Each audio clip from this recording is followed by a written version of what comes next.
on TV. Something.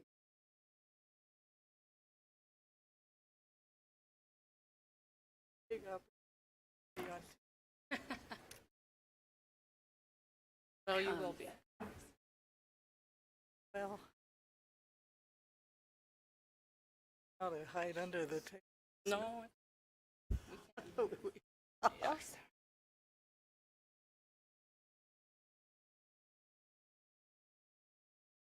Hello, and thank you all for coming this evening. I am Jessica Hunter, the office manager at the Green River Chamber of Commerce, and I will be your host for this evening.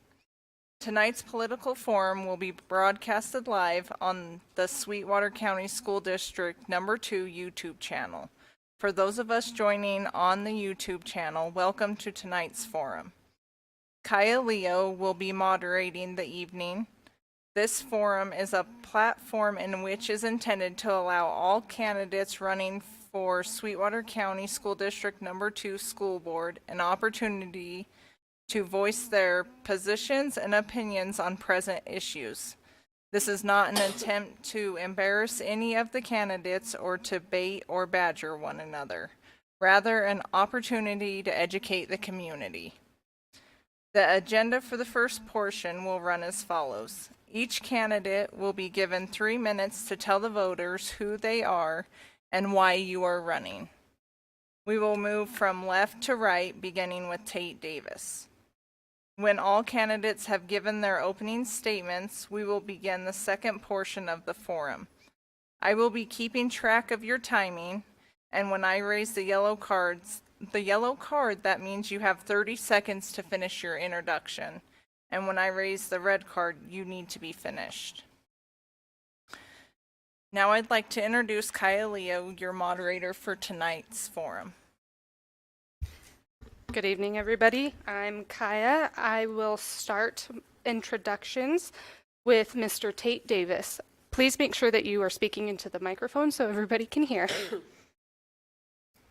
Is it on? Yes. Okay, perfect. Good evening, and thank you for allowing me to be here tonight. For those of you that don't know me, my name is Tate Davis.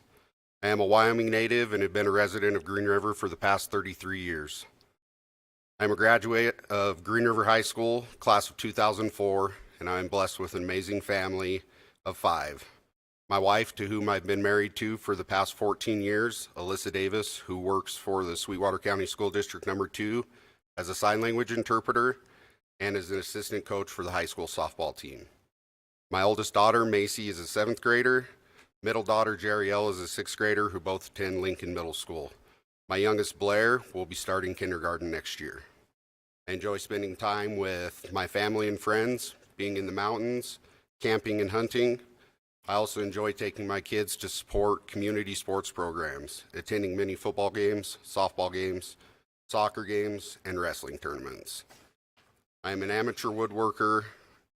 I also refer to myself as building whatever my wife requests me to in her craft business. I am currently employed at Tata Chemicals, and I am in the boiler operator training program. I am also the co-chair of the Health and Safety Committee for the United Steelworkers at our plant site. I am heavily involved in youth programs in our committee. I currently serve as the president of the Green River Youth Football League and the president for the Green River Girls Softball Association. I also coach in both of these organizations as well as for the Green River Grapplers Wrestling Club. I believe that the youth are the foundation of our community, and that's why I've chosen to run for school board. If elected, I would like to ensure that everyone has a voice, parents, children, and staff alike. I believe we have one of the best school districts in the state, if not the country. I look forward to helping build on that success, and I look forward to working with everyone involved in the school district to ensure a bright future for our children and staff. Thank you for your time. I will now be introducing Mr. Joshua Walker. You now have the floor. Hi, my name is Josh Walker. I moved to Green River in 2019. I'm originally from Evanston, but I've lived most of my life in southwest Wyoming. But what brought us to Sweetwater County was my wife took a job at Sweetwater Memorial Hospital as a pediatric practitioner, and I was working in Alaska for BP, and I retired in 2020. spent some time at home, and then I decided it was not all it was cracked up to be, so I started to volunteer and actually started working in the elementary schools, and then became a substitute teacher and then a full-time para for a couple years, and loved my opportunities there. I have 4 kids in the district. I have a son named Dakota, who's a senior, a daughter named Isabella, who's a junior, 8th grader named Brooks, and a 4th grader his name is India, who's now at Monroe. The reason I decided to run is I've always been interested in politics. I love to serve. I'm very active in my church service, and I've always loved the opportunity to be with the youth. I've served as a PTO president at 2 different elementary schools, and I saw this opportunity as an opportunity to get out and to serve the community. I currently work for Sweetwater Memorial Hospital as a COPE instructor for kids and teens to help them develop coping skills for anxiety and depression. And I'm also a co-owner of a company that provides mental health treatment for medication-resistant depression. I love this community. I didn't always like Green River coming from Evanston, but I've learned to put on some green and some black and put the red away. But I've loved being here. I love the district. I love our staff, the support staff. I had a wonderful opportunity to work in the district, and I'm hoping to have another opportunity to serve. Thank you. I will now be introducing Miss Mandy Drinkle. You now have the floor. Good evening. My name is Mandy Drinkle, and I'm running for Sweetwater County School District Number 2 Board of Trustees. I'm a native to Sweetwater County, born and raised here, and attended school here my entire life. I live in Green River with my husband Mike and 3 children. I have a daughter who is 24 and graduated from Green River High School, a daughter who is 21 and graduated from Green River High School, and my son who is 16 and currently a junior at Green River High School. I can't stand up here tonight and tell you I have one main reason or an agenda for running for school board, but I can give you some insight onto why I think I would be a good candidate. I believe in doing the right thing, even if it is the unfair opinion. Being open, honest, and transparent has always been what I've lived by and tried to raise my children by. Every child deserves the same opportunity as the next, regardless of their background, who they are affiliated with, or their situation. We need to continue to ensure our schools are safe. It is our job, while these children are in our care for at least 8 hours of the day, that our number one priority is to get them home safely every night, along with the employees. I know a few years ago our district implemented some safety measures into the schools. We need to reassure ourselves and make sure that we are not getting complacent and continuously look at ways to protect the schools as this nation is continuously changing. Our school district does a good job of giving every child every opportunity they can have to set them up for a lifetime of success, but I believe we can continue to build upon that. I like the fact that we offer so many SWCSD dual credits, but I believe we can continue, but I want to continue to see that. The district approved and implemented the SEL program, Social, Emotional, and Learning, which has been a huge benefit to the district. It is not only for students, but can be utilized by parents and staff as well. Our district also got the grant for the TISS program, which reaches a lot of children within the district. So wherever their path takes them after high school, whether it be a 4-year university, tech or trade school, the military, or just going into the workforce, giving them a cohesive education system allows them flexibility for additional opportunities. I currently work for one of the companies that is building one of the new solution trona mines here in our county.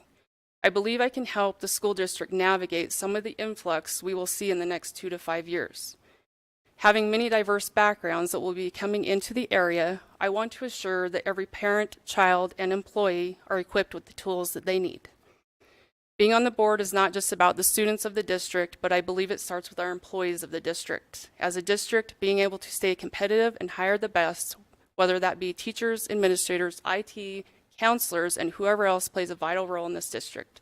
I want that to continue. Without these individuals spending countless hours teaching and guiding our children, we simply would not be here. I want employees to be happy to come through those doors and do their best every day, because in the end, the children are our future. Thank you. I will now introduce Ms. Lenore Perry. You have the floor. Thank you. My name is Lenore Perry. I have lived in Sweetwater County since 1981. Education is been a big part of my life and my upbringing. My mother, my sister, my sister-in-law are all teachers, so I have kind of the inside scoop on how those people have to live and how they have to teach. I'm a graduate of Valparaiso University Law School, and I've been practicing law for a long time. I mostly represent the disabled who are trying to get benefits from the Social Security Administration. And in that regard, I have developed the talent, I think, for listening to people. And that's one of the things that I find would be most important initially if I were elected to this position. I want to listen first. I want to hear from students, teachers, administrators, maintenance staff, and parents. These are the people who, in the vernacular, are our stakeholders. And I really want to hear what their opinions are. In that, and their concerns. In that regard, it would be my expectation to open my office at least on a schedule for people to call, drop in, and discuss their concerns with education. I think these are difficult times for our country, and I think that our students really need to be prepared to be critical thinkers. They need to be able to flesh out opinions, arguments, and facts that mean something to them and help them develop their own opinions. They need to learn how to listen to other opinions, because occasionally when we do that, we find our own opinions changing a little bit too because of the education we've received from someone who has a differing opinion. One of the concerns I have, I think, also has to do with health. We have school lunch program. I know nothing about it. I haven't had a school lunch here. But I think in these days we need to be having a serious look at what is going into our children's mouths as far as eating. So we need to look at that situation with an eye towards making sure they're getting the best possible nutrition. I think we're learning things today that we didn't know 10 years ago about nutrition. And I think my time is up, so I will yield the floor. I will now introduce Miss Jenny S. Malinek. You now have the floor. It's Malonik, it's Polish German, but you did pretty Dang good. it, I knew this and I heard it and I'm All so right. sorry. No problem, Malonik. Good evening. I am not from Sweetwater County. That said, there's been Maloniks in Green River since the early 1900s with a 3-year gap after my mother passed away. So I've only been here about 2.5 years. What you need to know about me is I've been a Christian for 48 years, and I was a public school teacher for 37. As a public school teacher, I have taught pretty much everything, down as low as 6th grade and up to graduate school. I coached academic decathlon, which means I even had to teach things that I wasn't credentialed in. My background is in kinesiology, which is study of human movement, and sociology. Sociology means I like data. Kinesiology means I like science. So show me the pudding. You know, if you want me to do something, give me data. Show me that it works. Give me bang for my buck. That's what I want. I have 3 basic biases. I think the kids need to be safe. I know that from talking to people in my community and at my church that there's some bullying going on. I know that the school district has a great bullying policy. I've read it. So there's a disconnect. I want to find out why. That's called ground truthing. That's something sociologists do. We look at the data. We know it can say whatever you want it to say, but you got to go look at the data. Like some of the people here, I'm retired, which means I have time, which means I can go to the campuses. And okay, if there's any principals here, close your ears right now. I plan to go to the campuses. I want to talk to the kids. I want to talk to the parents. I want to talk to the paras. I want to talk to the office staff. I want to talk to the administration. That's called ground truthing. I'm going to see for myself. Okay, maybe it's because my grandmother was from Missouri, which is a show me state. But anyways, so I'm going to ground truth. I want the kids to be safe. Second thing, I want the teachers to be motivated. Studies show that the most effective thing for education in the classroom is a motivated teacher. So if they're not motivated, we got to figure out why and get them there. And the last thing is for the poor admins. I don't know if you realize this, but education is one of the few professions where you get good at something and they promote you out of your skill set. Okay, if you're a principal, if you're a vice principal, you're doing human resources, you're doing budgeting, you're doing scheduling, you're not teaching. Okay, that's what you're good at. That's probably why you went into the stuff in the first place. And you might be able to do a few workshops here and there. So I want our admins to be trained. I want them to know how to deal with difficult teacher personalities. And there are some in every school. I was the one in my school. I was the thorn in the side. It's like, I'm going to hold you accountable, and I did. So you can expect me to do that here. I like to listen to people. I like to do my background and my research. That's the science part of me. And I hope that you'll consider an experienced outsider for your school district. Thank you. I'd now like to introduce Ms. Michelle Foley. Michelle, you have the floor. Hi, I want to do what she does. Sounds really good. I grew up in Wisconsin and moved to Wyoming in 1982, so I've been here longer than I was anyplace else. And I taught in the district for 32 years. I started in McKinnon, and then I moved to Lincoln Middle School. I taught in this building half day at Lincoln, half day here, 86, I think that was. And I have to say that I feel like I have a good perspective. I've substituted. I've taught in rural school. I was a special ed teacher. I was a regular ed teacher.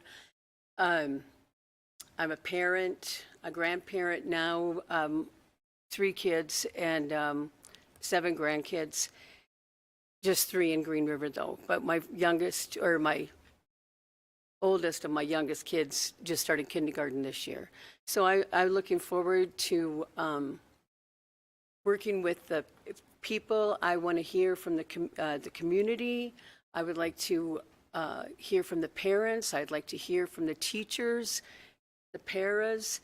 It's so important to know, and the district staff too, because it's hard. I felt like as a special ed teacher, I had like I worked with every grade level, so I had a different perspective because each grade level, even in the same building, has a different perspective on how they're seeing things. And I know, and I know as the principal, you have to see those things to really understand.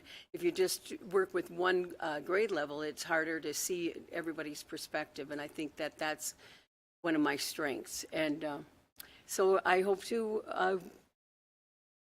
work with the district, but I know there sounds like wonderful candidates here, so I think it's going to be great no matter who you elect.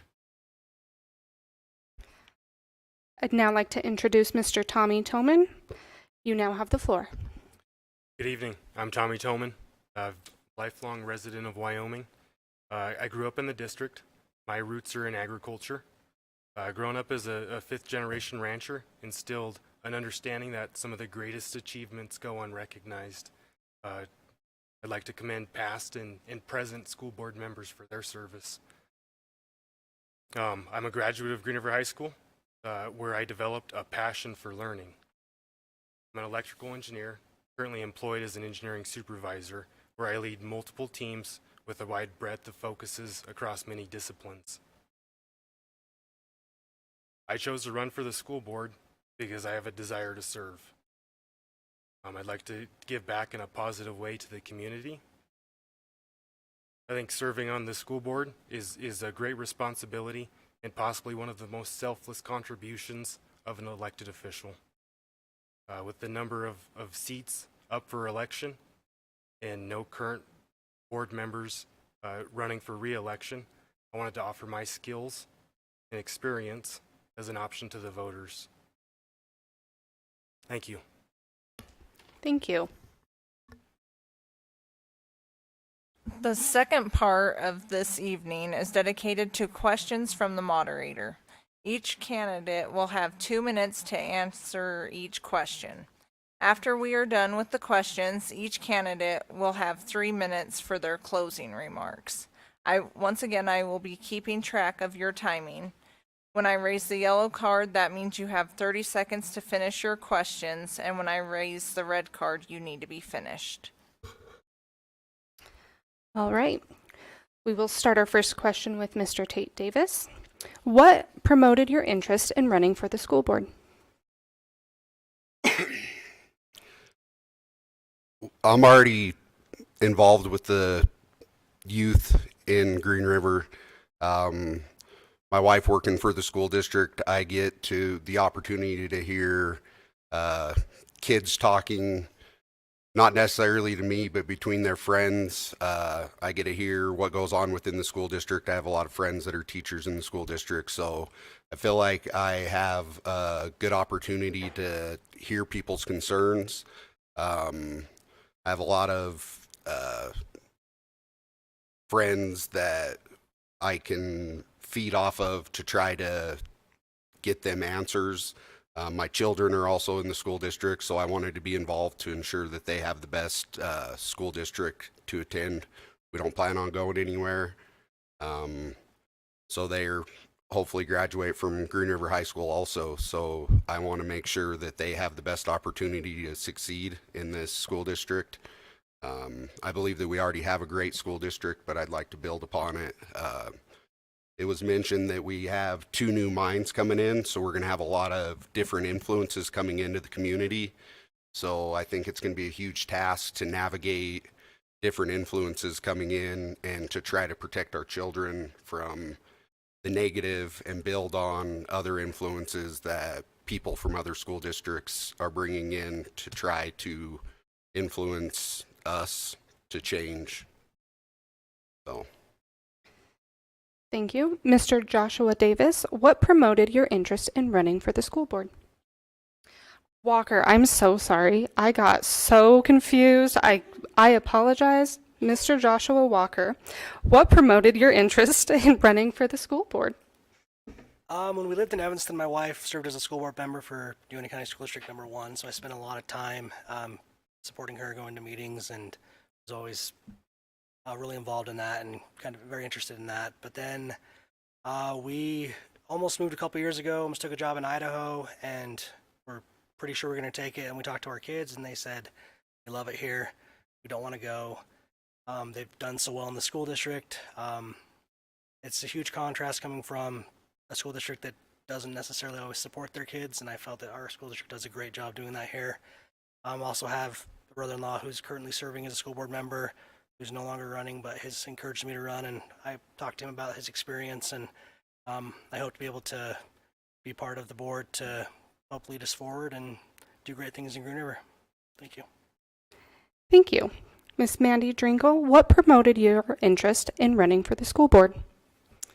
You know, I think it started about 4 years ago when my middle daughter started working for the school district in the SPED program. And hearing her come home and talk about the time that's spent, the teachers that spend with the kids and some of the issues at hand, really kind of I wanted to be involved in that, to make a change, to help build on what we had here. I've been in the school district. I graduated from here in '97. You know, the school district helped my kids tremendously. Every kid is different. They had different needs. But just hearing her talk and really grow from that position, I really wanted to be a part of the district and help build upon what we have. Thank you. Miss Lenore Perry, what promoted your interest in running for the school board? I think just looking around at the times and looking at education in other places has convinced me that we need to be very careful and very specific in how we educate our children so that they can be good, engaged citizens and are prepared to provide for themselves and their families and be productive members of society. And I think that's already started here very, very long time ago. But I think the times have motivated me to get involved with school districts because this is the basis for tomorrow's citizens. and I want to make sure that we promote their individual talents and their critical thinking skills. Thank you. Miss Jenny Malinek, I'm going to I was closer. I'm so sorry. By the end of this, we'll get it. What promoted your interest in running for the school board? Well, actually, I thought I'd be running for the school board in the district I used to work in.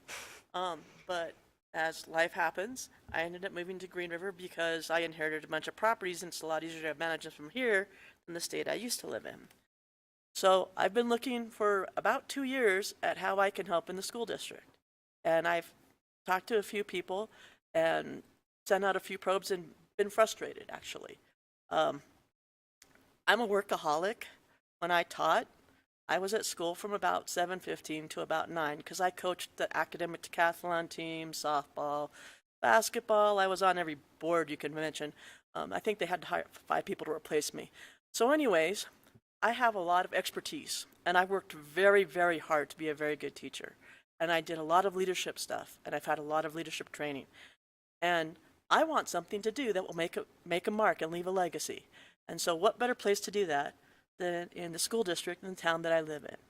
And I think that you won't get anybody who will work harder for you, especially because they're working for free. And I don't think that you'll get any, well, first I want to say, I'm very impressed by the quality of candidate that you have before you. Like Michelle said, I don't think you can go wrong. Okay, whoever you pick, for whatever reason you pick them, that's fine. And if you don't pick me, that's fine too. You'll probably see me sitting in the seats bugging everybody anyways, because that's what I want to do. I want to give my expertise and help as much as I can because I believe that's what I am morally called to do. And so if I can help in my retired board life, okay, by getting busy by helping the school district, more power to it.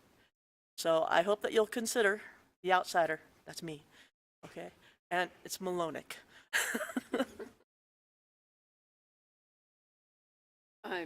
I've known her for a couple of years, and I still can't say it, so don't feel bad. I'm hoping by the next round, I'll be good. Don't worry, I worked in the same school for 30 years, and they still couldn't say it. Miss Michelle Foley, what promoted your interest in running for the school board? I was asked since I retired. Since I've been retired, I've been asked more than once if I would consider running for the school board. And I wanted to enjoy retirement for a little bit first. And but now that I'm here and I have grandkids in town, I'll be here and not traveling so much. But the biggest thing is I want to there's so much changing in the world, and some of it's great, and some of it isn't so great. And I would like school district number 2 to continue being the exceptional school district that it always has been. Well, in my 32 years working here and 40 years in Wyoming, that's what has been my experience. So maybe before that it wasn't so great, but since I've been here for 40 years, it has. And so I just like to, what's important, priorities, kids learning, kids safe, motivation, teachers being motivated, kids being motivated to want to learn, to do better, to be the best they can be, and not settle for mediocrity. I think so much in our life we settle for, it's good enough or whatever, and I want it to be, I want us to strive to be the best. Not just the best athletes, but the best people we can be. Not just the best students, but the best people. Thank you. Mr. Tommy Toman, what promoted your interest in running for the school board? My reason's simple. I want to give back to the community. I want to serve. I think this is a great opportunity for that. I think there's a need for new board members to come on with this election and ensure that chain of command is followed, and that our school administration is supported. We talk about the priorities of it. I think that's what the school board needs to focus on. Certainly, they have the big duties of guiding the budget and ensuring that policy's in place. But your responsibility is to ensure that your downline, the superintendent, is doing what's needed. I don't think the school board necessarily needs to be involved in every day-to-day, but have their ears open, and I would certainly be there for that, hearing feedback from the community. Yeah, thank you. We'll now move on to question 2. Mr. Joshua Walker, as a school board member, what are some examples you would in place to ensure our schools are preparing students for continuing education or the workforce? I think we do a really good job, especially with our having an opportunity for the kids to be able to do concurrent enrollment with Western and get credits that way. I know in our previous school district that wasn't an option, so I really like that. I'd love to see some more resources for tech school options for our kids. I know we have a wonderful industry of mining in our county, and I'd love to see them be able to get some opportunities to go out and participate in that. I know they have some. I've had some days they've been able to go out and to see the mines and do some tours and get some interest in that. I know that with COVID and the online learning that happened, that there were some shortages there. I think we've overcome some of those things, but I think that with the current things we have and some other ideas of opening up some maybe online learning opportunities, we can grow that opportunity for our youth. Thanks. Thank you. Miss Mandy Dringle, as a school board member, what are some examples you would in place to ensure our schools are preparing students for continuing education or the workforce? I think our school does a good job. Can we get better? Sure. I mean, there's always areas we can improve on.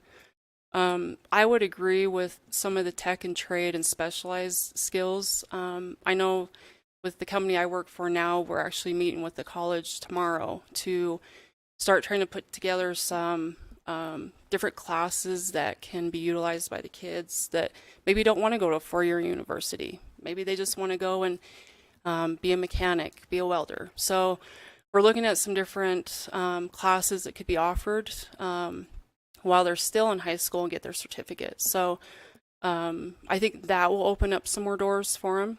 And like I said, I think there's I think online learning could help. It's not for everybody. Some kids do better in class person setting, but I think we need to look at more broader aspects of just schooling other than 4-year universities. Thank you. Miss Lenore Perry, as a school board member, what are some examples you would in place to help ensure our schools are preparing students for continuing education or the workforce? Well, I do agree with the previous candidates. The vocational ed is really important, and it's not a secondary or less important aspect of society. So I have to tell you a little story because people like me like to tell stories. During the Vietnam War, college students were exempt from the draft. And we had a speaker named Al Capp, who was a cartoonist, and some of you over 40 probably remember him, otherwise you don't. And Al Capp said, "What makes you think that a fellow who's studying French Romantic literature is more important to the country than a fellow who can fix a flush toilet?" So I want to see vocational ed being emphasized for those students who want that. Not everything that goes on in college anymore is very useful. You look at the curriculum and the students, the opportunities for students to learn these wishy-washy, I don't know, subjects that have no practical relevance to the world. So anyway, I do want vocational ed to be really important here.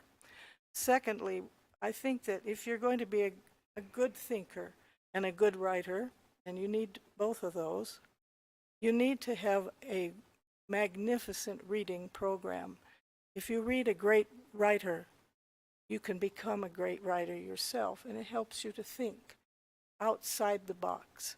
So I would really want to see a program for students to be encouraged to read great writers ad nauseum as much as we can get into them. Thank you. Miss Jenny Molinek, as a school board member, what are some examples you would in place to ensure our schools are preparing students for continuing education or the workforce? Okay, for 14 of the 37 years I was teaching, I was involved in a program that was Math, Engineering, and Science Academy. And one of the things that we did is we followed students from when they were a freshman until they were a senior. And we made sure they had study skills, we made sure they had tech skills. When they were ready for their SAT, ACT, we helped them study for the tests. When they're ready to apply for colleges, applications, financial aid, the whole 9 yards. In the time that I was in that program, every graduating class had over 95% of the kids that were eligible for universities. Now, does every kid need to go to university? No. And the economics of this area are very unique, okay? But if somebody leaves Sweetwater County, there may not be the same kind of mine jobs that you can get with lesser educational backgrounds, and I want people to have options.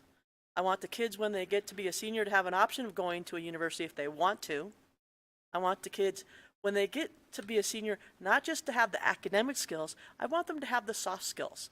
I know from my time working with different employers and stuff and working with them with education, leadership skills, punctuality skills, work ethic. Okay, these are soft skills that our kids still need, and they can learn them in school if we make places for them to practice them. And that's where extracurriculars come in. You know, extracurriculars are really important. It's a place for every kid to shine. And if you have enough of them across a broad enough spectrum, and you have people who are passionate, I heard somebody down there talking about wrestling and football and stuff, it's like, go. Then kids can step up. They can get a chance to show what they can do. And I think those skills are just as important as the academic ones. So I'm about putting in programs that will give them opportunities to have a choice and to also develop those soft skills. Thank you. Miss Michelle Foley, as a school board member, what are some examples you would in place to ensure our schools are preparing students for continuing education or the workforce?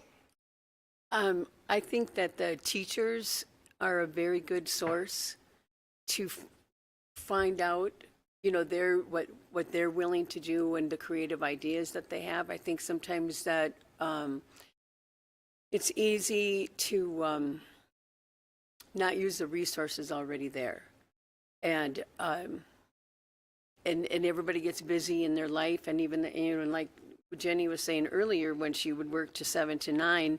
I didn't usually stay till 9, but at least 5 or 6, you know. So it's not like you want to ask the teachers to do one more thing, because that's hard. But yet, they'd be the ones implementing it. So I think it would be good to, you know, to gather ideas that way. I do think that, like the hands-on learning that. And I've heard that they've come back, but the last years of my teaching, we stopped doing field trips and things. And I noticed you said something about field trips earlier, but some of the field trips that we did were so valuable. And if you ever had Mrs. Shear for a teacher, we never had a wasted minute. You did homework on the bus. You know, or not homework, but, you know, whatever you were supposed to be doing after that field trip, you were doing that on the bus, so you didn't have to do it home. Every minute was planned out what we were going to do. Very intentional in the learning. I think one thing we had such an emphasis, not just us, but across the country, to go to college, and then we forget to teach a little economics with that. So kids are ending up with a degree that's kind of useless and no way to pay off their college debt. So I think that economics has to be part of it. I think we realize that we live in a state that's probably more hands-on learning, and usually that's a little genetic. Oh, sorry. So, you know, we got to deal with the kids that we have, and school, be balanced, and so we're preparing them for the world, you know, because they are our future. Thank you. I'm going to pay my Social Security, you know.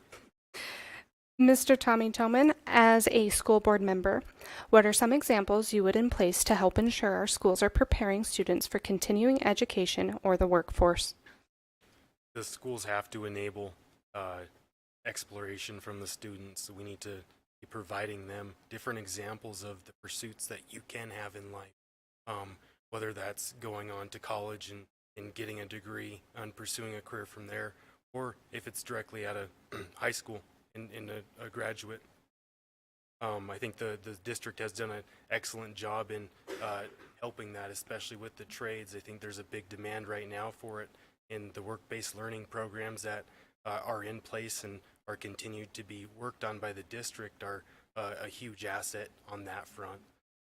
I think another area to keep our eyes on is the growing trend for artificial intelligence and machine learning.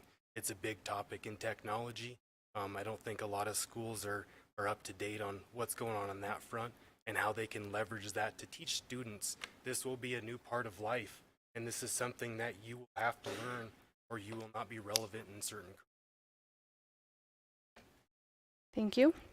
Mr. Tate Davis, as a school board member, what are some examples you would in place to help ensure our schools are preparing students for continuing education or the workforce? I believe that our electives in school districts are vitally important to kids, where we have children that not necessarily are going to have the opportunity to pay for their own schooling or have the opportunity to go to four-year universities. I know nationwide there's budget cuts are coming and or have been coming over the years, and they cut into the elective programs. I found a love for woodworking in middle school. I was a coal miner for 12 years, and when the coal industry started to take a dive, I decided that if I was going to be laid off, I was going to start building things out of my own backyard, and that is a love that I found through the school district. I think that our electives need to be stay in the schools, make sure that we're not cutting them out. Thank you. We'll now move on to our third question. We'll start with Miss Mandy Drinkle. What is the biggest issue facing school district number 2 today? Well, I don't know that I honestly know what the biggest issue is. I know what some of the biggest issues are in the nation. Gun control being one. I know cell phone policies have been looked at time and time again.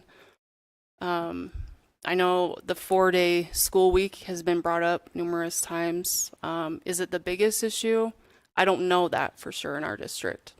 I think gun control could probably be at the top because it's a topic in a lot of districts right now, and they're doing a lot of changing to how do we keep our schools safe? Are we going to allow employees to carry guns? But honestly, in our district, I don't know what the biggest concern is. Thank you. Miss Lenore Perry, what is the biggest issue facing school district number 2 today? I don't know. I would have to agree with Andy that nationwide we can see all the problems that are surfacing all over the country. Some of those certainly percolated to the river. I guess the biggest challenge is just to educate the complete individual, meaning a person who's well educated in physical health, in academic learning and competence, in art and in arts. These are the complete, this is what makes it our challenge to do that with all of the children that we have.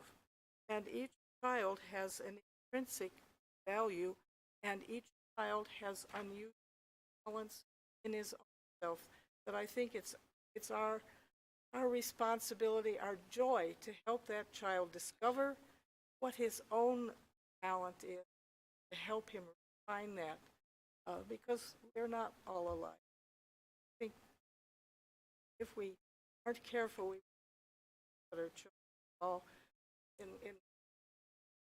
sport, or we're all in academic extra. I think that really challenge is and to have each child develop and find and respect and honor his own talent. Thank you. Ms. Jenny Malonick, what is the biggest issue facing school district number 2 today? Like my colleagues, I don't know if I could say an issue, but I'm going to bump off of Leonore and talk about challenges. I think one of the biggest challenges is that the rate of change. I'm old enough that I remember when we got a color TV. I remember when we got a computer, the Apple IIe. The phone that I have is 5 times faster than that first Apple IIe was. Some of your students don't know what a record is. I do. Okay? Remember when you had iPods to put the music on now, instead of your phone or streaming it live? The rate of change today is incredibly fast. Rate of information has gone up by power of 7. So you could take everything during the Renaissance that they knew, and it would fit on one flash drive. Today, it wouldn't fit on 1 million flash drives. So we have exponential rate of information. We have jobs that our kids are going to have that haven't been created yet. We don't know what skills they need for those jobs. What we know is that our kids need to be flexible. They need to know how to pick up their britches and learn some new skills and keep to be lifelong learners. We know that most people, I don't know about the demographics of this area, but in the United States, most people change careers every 7 years. That means the average adult has at least 4 to 5 different careers, not, oh, I went from public law to private law. That's not a career change. We're talking career changes from working in a coal mine to working outside of a coal mine. That's a career change. And so our kids need to be able to adapt. They need to be able to see what's coming and look ahead. I hate it when people put out forest fires. I like to plant trees. So we need to be prognosticators. We need to be forecasters. We need to figure out what's coming and try and get our kids ready. I think Tommy had a great point about AI. I taught computer science. I think every kid in every school level should learn coding, because I don't care what job you have, coding is related to it. So that's what I think our greatest challenge is, preparing our kids for the future.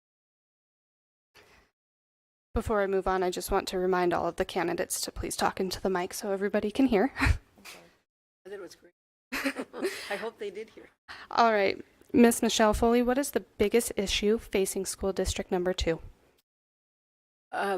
Like everyone else, I really don't know, but I'm pretty thankful that it isn't what other districts, I'm pretty sure it's not what other districts face in bigger cities. So thank the Lord for that, right? But it is probably the changing world that things are, what my grandkids know compared to even what I know. Like using a phone, or, at 5 years old, they can walk around my phone better than I can. And so I think that is the biggest issue probably is preparing. And I don't know that much about the coding. I think that there's such a balance that has to be made, though, because we have the changing world, all the intelligence that's coming in, the AI and information, but yet we're still people. And I think sometimes we forget that kids need to be nurtured, not enabled, empowered, not enabled, and yet be prepared for the future. And I think that balance is probably the biggest, how do we do that and still create wonderful human beings that want to interact with one another and not just their phone? Thank you. Mr. Tommy Toman, what is the biggest issue facing school district number 2 today? Well, I think we're absolutely blessed to live where we do, and we don't face the same issues that you see through the nation or see on news headlines. I think our biggest issue in this district is absolutely funding. From when Wyoming restructured the funding of local tax based into that block grant, and that hasn't been updated since pre-2010, and we're provided funding per student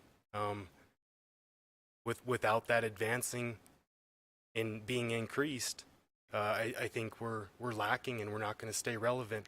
We need to be able to hire the best staff we can. We need to be able to fund the students. We need to be able to ensure that programs remain in place and are expanded.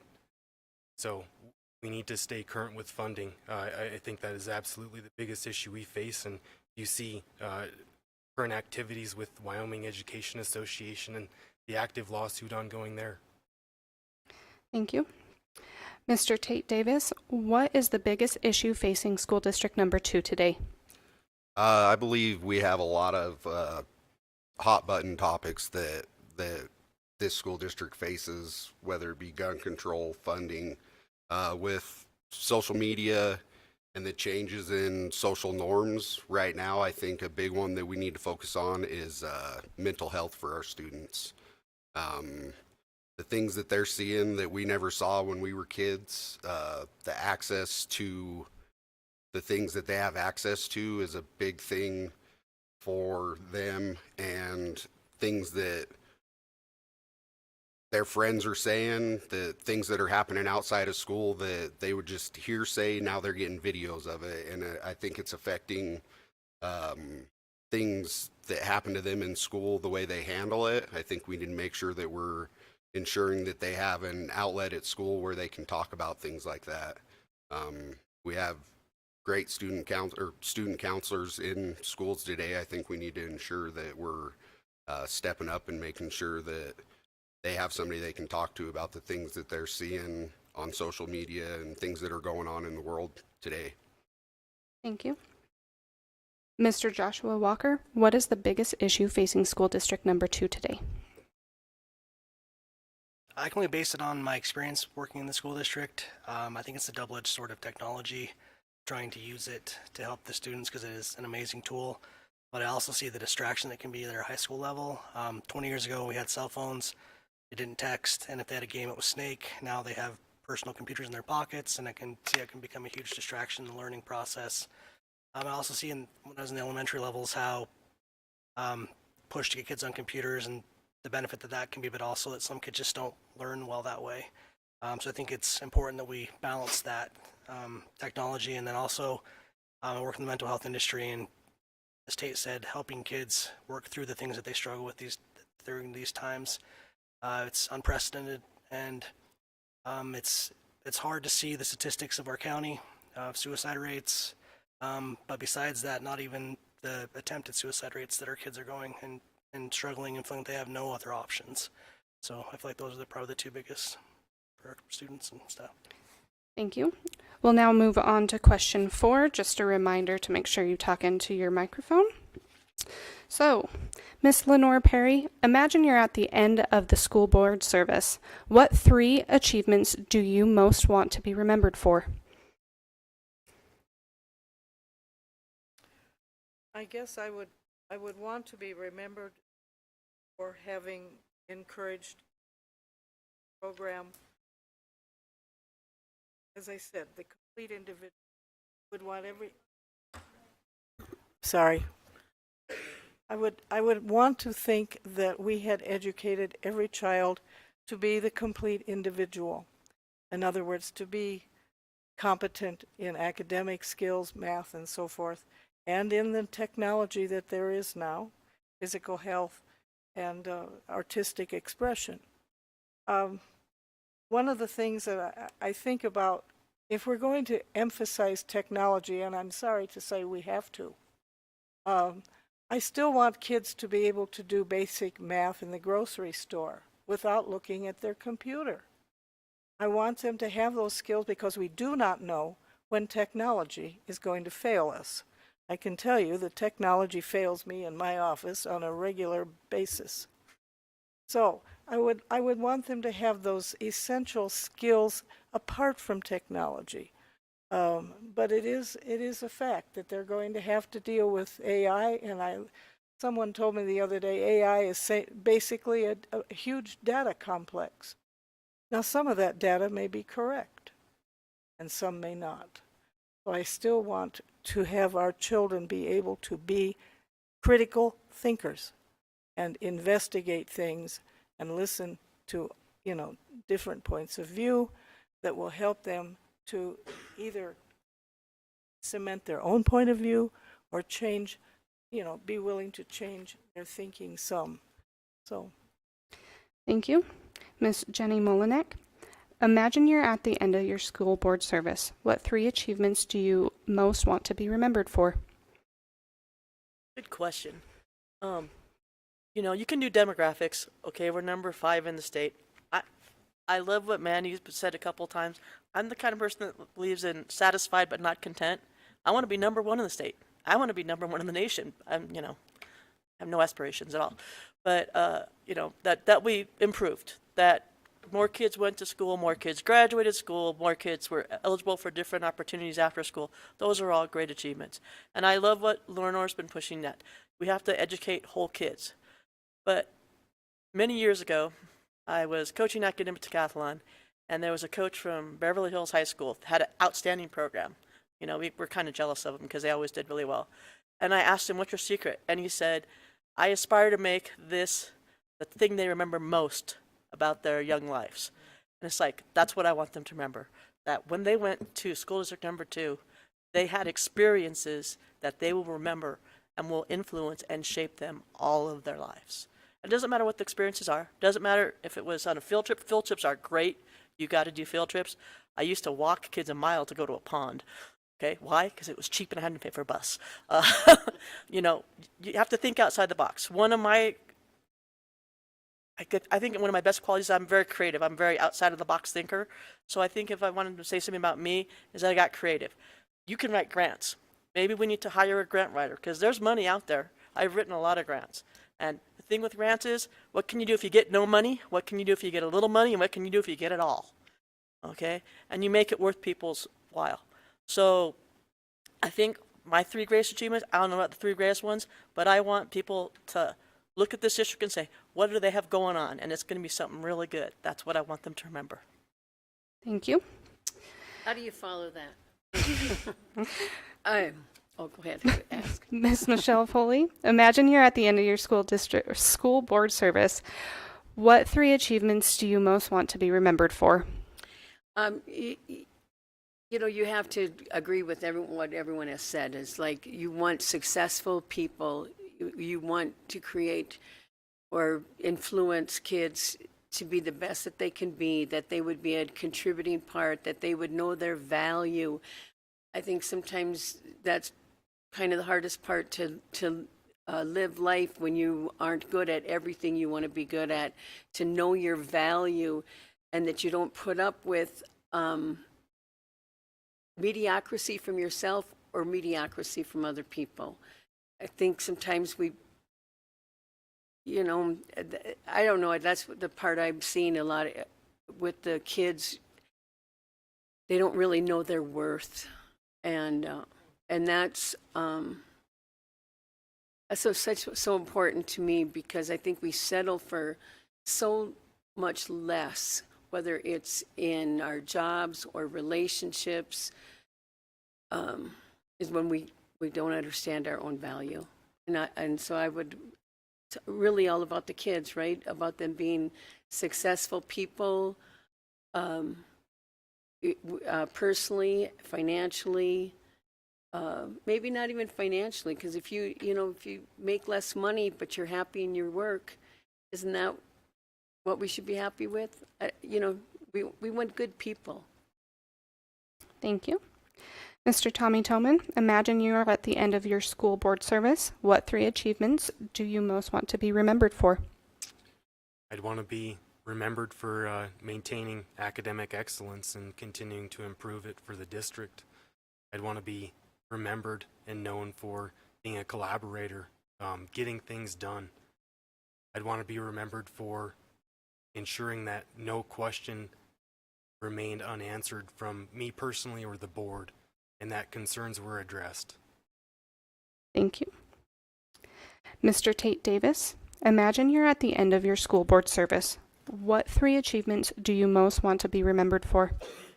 I would like to be remembered for making sure that every child leaves this school district and feels like that they have an opportunity to succeed after high school. And I also want to be remembered for people feeling like they had a voice. Like if they had concerns that, and they felt like they couldn't get answers through the chain of command, that they could come to me and I could point them in the right direction. I could try to help them figure out, find the answers that they're looking for.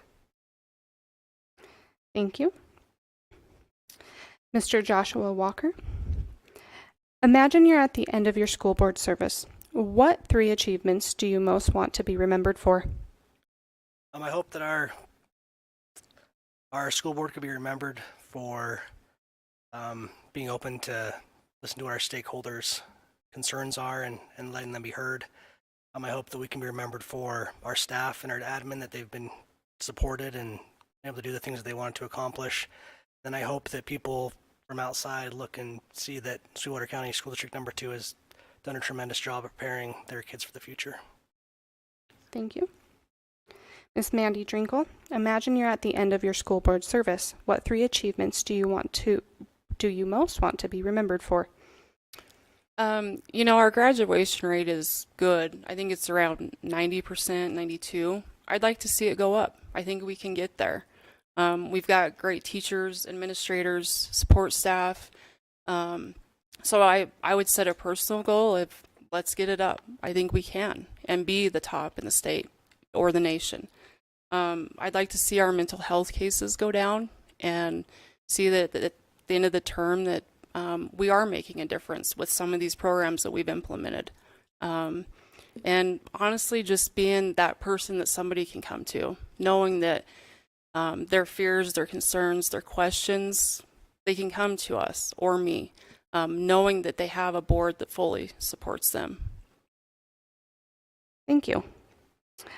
We will now begin our closing statements. Each candidate has 3 minutes for their closing remarks. Jessica will be keeping track of the time. We'll start with Miss Jenny Molinek. Thomas Burton wrote that no man is an island. And the people up here and the people who are already on the school board can't do it by ourselves, and the administrators can't do it by themselves, and the kids can't do it by themselves. We all have to do it together. And that means that we have to do what our country can't do. We need to reach compromise. We need to have adult discussions, and we need to be proactive. I love that we have a lot of programs. You need to walk a fine line, because there's a thing in education called a self-fulfilling prophecy. And they gave a teacher a classroom, and they said, all of your kids are gifted. Well, they weren't all gifted, but she thought they were. And so you know what? They learned like they were gifted. Well, the same thing happens when we call a kid ADHD, or we call a kid, that their mental health is in danger. It's like, yes, we need to have programs to support them. Absolutely, absolutely. But we don't need to put it in their heads. It's what Michelle got back to, the fine line. So I think that I bring creativity. I think that I bring work ethic. I am a whole brain teacher, which means I think everybody can learn some way, and it's up to us to find the way they learn. Personally, I don't like videos, but you know what? Our kids sure do.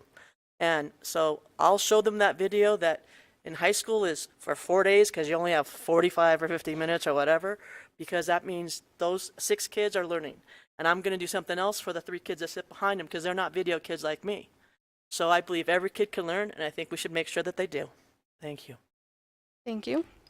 Ms. Michelle Foley, your closing statement. I just have a few things that I wanted to add. One time, I won't tell you what principal let me do this, but when I was teaching special education, and I had a boy that was just frustrated, shoving academics down his throat, and so my principal let me take away social studies, with 6th grade, not credit stuff, whatever, but take away social studies and do an extra shop class. I don't think it was Darren, but do you know when that boy did something he loved, his grades went up in the other areas? he missed social studies, 6th grade social studies, but what was better, his behavior got better. He participated. We have to be able to try things. I want a curriculum that's not an inch deep and a mile wide. We talk about program, and I think programs are great, but if everyone's doing this little bit, is that in-depth learning? Are we building anything in there? Or we just know a little bit about a lot of things?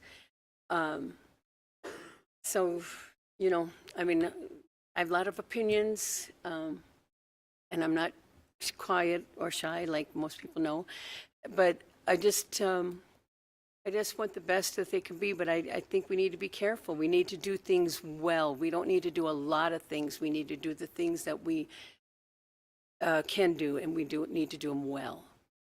It's better to do well than a lot halfway done. Thank you. Mr. Tommy Toman, your closing remark. I think we're blessed with our school district, our academic excellence, our staff, faculty, and administration. I think we have great people in the support of the community. I want to continue that if I'm elected to school board and ensure that there is support down through the chain of command in the priorities that the school board needs to focus on. Student education and well-being, it's got to be at the top. Making sure that there is support for the district staff, and the last one and important one is ensuring fiscal responsibility. So I think just commend each of the candidates for running. This is a great responsibility and probably a thankless one at a lot of times. So good job for the courage to run. Thank you. Mr. Tate Davis, your closing remark. Yeah, I'd just like to thank everybody for the opportunity to be here today to speak with everybody. I think that it was already said, but no matter who gets elected between everybody sitting up here today, I think it's the school board has a bright future ahead of them. I think we all have a lot of the same principles in mind, and we all want what's best for our youth. I'm excited. If I'm elected, I'm excited to learn from everybody in the school district, everybody in the community. My phone will be on. I won't always answer, but if there's questions, I'll try to get answers for you. I'm excited for the opportunity and to work with everybody in the school district. We have big shoes to fill. 4 of the candidates that aren't rerunning have more experience on the school board than years I've been alive. So that's big shoes to fill. I'm excited for the opportunity if I'm elected and hope to work with everybody in the school district. Thank you. Thank you. Mr. Joshua Walker, your closing remark. I hope that people can see we have great options up here. I don't think you can go wrong. I think that just shows how great our community is. I also hope that people come out and support our school district, that they'll bring their concerns as stakeholders to the board, to their teachers. I hope that parents will go to their teachers and try to resolve things instead of going on Sweetwater Now and blasting people. I think open communication is key, and I think if we have that, we can resolve anything. And I've worked with the teachers and the support staff. They love the kids. They do a fantastic job, and I hope I get the opportunity to serve with them more. Thanks. Thank you. Miss Mandy Drinkle, your closing remark. I just want to thank everyone for coming out and those watching online. I also want to thank the current board members. As Tate said, we've got some big shoes to fill. There's a lot of experience and knowledge on the ones that are not rerunning, but I am confident in the 3 that are still on the board that they will be very big assets to us in learning. I just want to make sure that all the employees have a sense of pride walking through those doors every day. Because if the employees aren't happy, that can tend to trickle down. So I want the employees to have that pride walking through, because the children are the ones that will benefit from that. So as you go to the polls on November 5th, I'd be humbled for your vote, and I vow to work my hardest for this district. Thank you. Ms. Lenore Perry, your closing remark. I'll repeat what everyone else has said. Thank you very much for coming and for listening to these candidates. I think that what I would bring is a point of view that we are in critical times, and it requires critical attention to our children's future. And I think that in that regard, I would be very interested in looking at the curriculum. I would be interested in looking at the textbooks that are being used, and I would be very interested in hearing which teachers want to have, some contact with the board and tell us what's going on in their minds and what they think we can do and they can do to make a good thing better here. I had a lot of things I wanted to say, and they're all kind of in different subjects.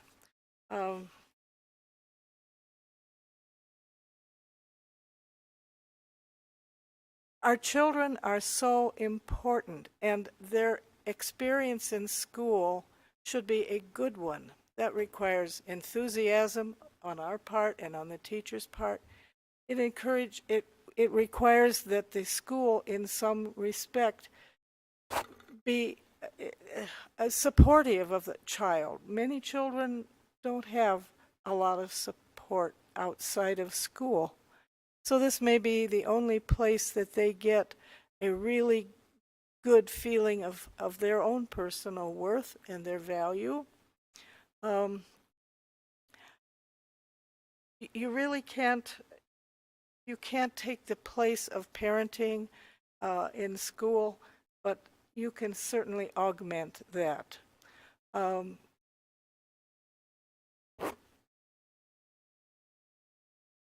I just think that you can't please everyone all the time. I mean, there's different opinions here. We don't need to duke it out in the parking lot, but we can certainly discuss our opinions. In the long run, the board has the obligation to create policies that reflect only an identifiable need and goals, and that have measurable outcomes. A lot of times we have policies and they're very wordy and they sound great. They sound like the lawyers on the 11th floor wrote them. Let's figure out which of these policies are really needed, what the goal is, and how we can measure the outcome of that policy. Sometimes you have these wonderful ideas, and we put them into a policy, and then we have no way of seeing whether they actually work. And I think that needs to be examined. What are the policies that we're putting forth, and do they really meet a goal, an identifiable need? Oh, I'm done. And can we measure the outcome? Thank you.